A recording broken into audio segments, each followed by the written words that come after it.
This is iPhone 10. And while it doesn't say X anywhere on the front of the box, people are pretty much always going to call this one the X. I've just accepted that.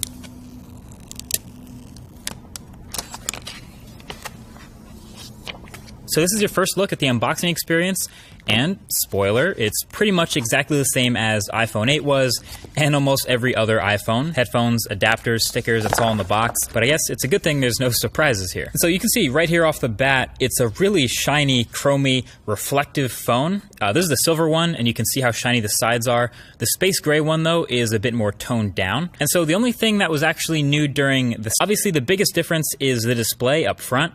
The 5.8-inch OLED corner-to-corner screen that fits in a footprint smaller than the iPhone 8 Plus, which has a smaller screen.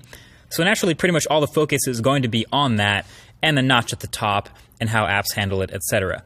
And I can tell you that aside from all the incompatible apps I've come across that are going to have to get updated, my experience with the display panel itself have been pretty decent so far. It's bright, it's contrasty, well-calibrated, definitely not oversaturated like some OLEDs can be. And just handling and playing with this phone in the studio here for the first time, it's answered some immediate questions that I had about it from the last video. So first of all, since there's no home button, obviously, you have that swipe up gesture to go home, but we were wondering, how do you take a screenshot?